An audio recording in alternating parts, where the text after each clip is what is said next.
Hello everyone. Welcome you all to the course Mathematics and Statistics 1 pertaining to your first semester BTech curriculum. Myself, Dr. Sharmistha Ghosh, Professor of Mathematics from the Department of Basic Science and Humanities, IEM, Kolkata. I shall be discussing with you the fourth module of this course, namely Sequence and Series. Now, before we begin the module, let us look into the course contents. So, as the name suggests, there are actually two parts, sequence and then series. We will begin with the preliminary ideas of sequence. We will see what is a sequence and then we will look into the types of sequence. And next we will continue with the idea of limit and convergence and divergence of a sequence. Having understood sequence, we will proceed to see what is an infinite series, and also we will look into the concept of their convergence or divergence. Next, we will look into a number of tests of convergence for series of positive terms, alternating series, and finally absolute and conditional convergence.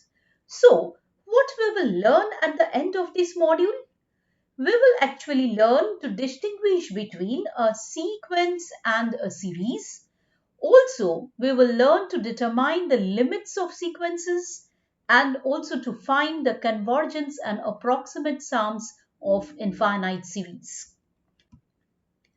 So, let's begin our journey with understanding of sequence. So, what are the topics we will see in today's lecture?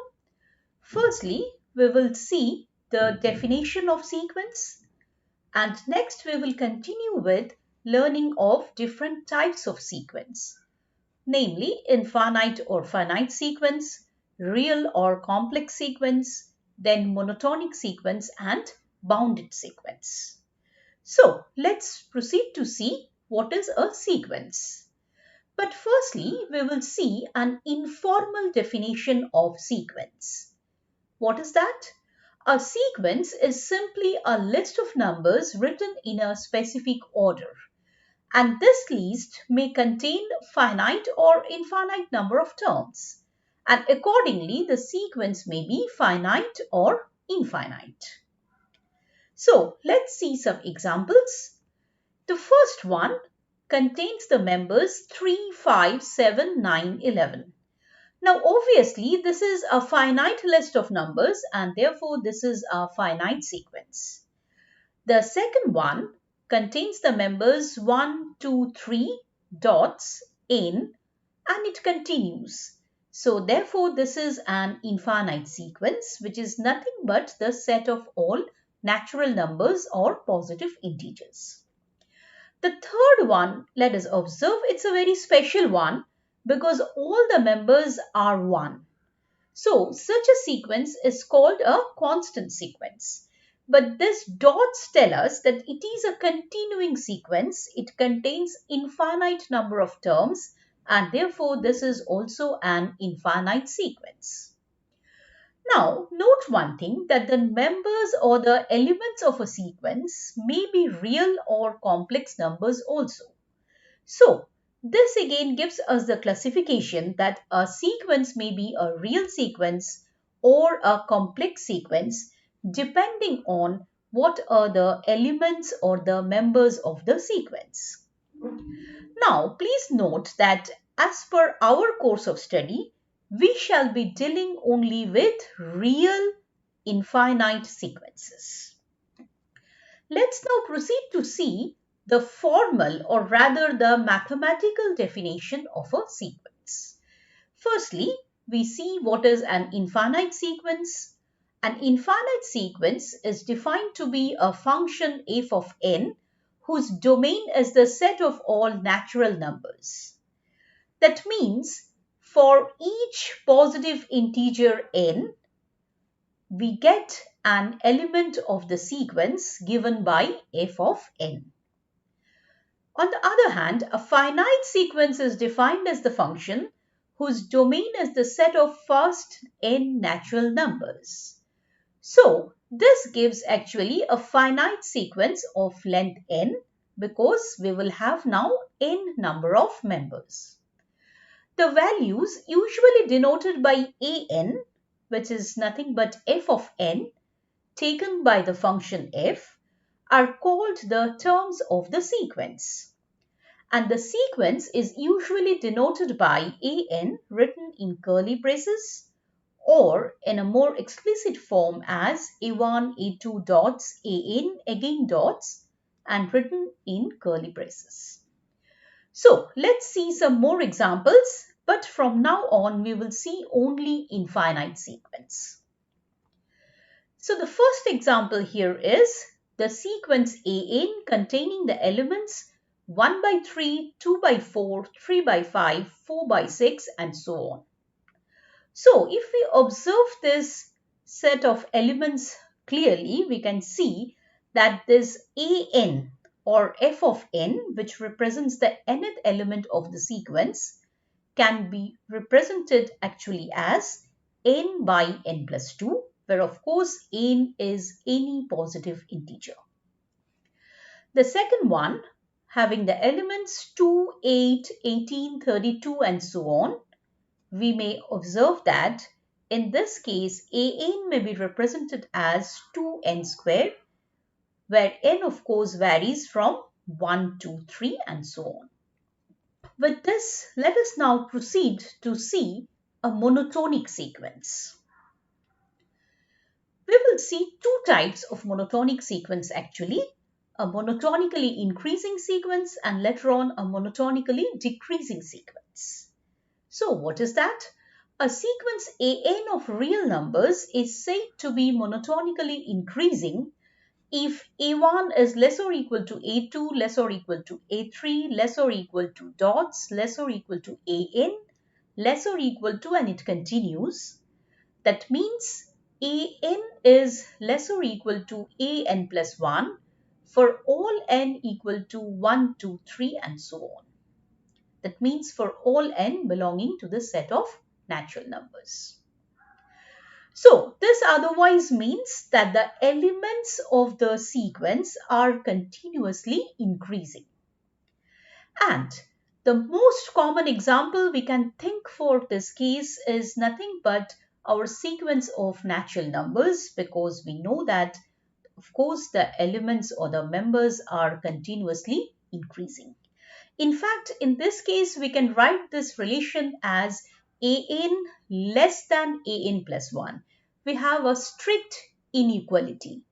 And in such case, we also tell that the sequence is strictly monotonically increasing. Let's look into the monotonically decreasing sequence. A sequence an of real numbers is said to be monotonically decreasing if now a1 is greater or equal to a2 greater or equal to a3, continues greater or equal to an, and it continues. That is, an is greater or equal to an plus 1 for all positive integer n. So of course now the terms or the members of the sequence are continuously decreasing. For an example, we have here the sequence an where an is equal to 1 by n. Or in other words, in explicit form, it's the sequence containing the elements 1, half, 1/3. General element or the nth element is 1 by n. So it's quite obvious that the elements or the terms are continuously decreasing. So this is also actually a strictly monotonically decreasing sequence.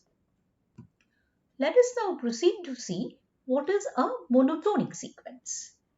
A monotonic sequence is actually a sequence of real numbers which is either monotonically increasing or decreasing. Now, please note one very important thing, that all sequences are not monotone sequences.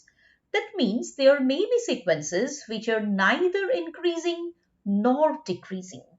For example, look into this sequence having the elements 1, minus 1, 1, minus 1 and so on. So we can easily observe that the elements are neither continually increasing nor decreasing. Next, we will see bounded sequence. But before looking into the definition of bounded sequence, we need to again see two things. One is bounded above sequence and the other one will be bounded below sequence.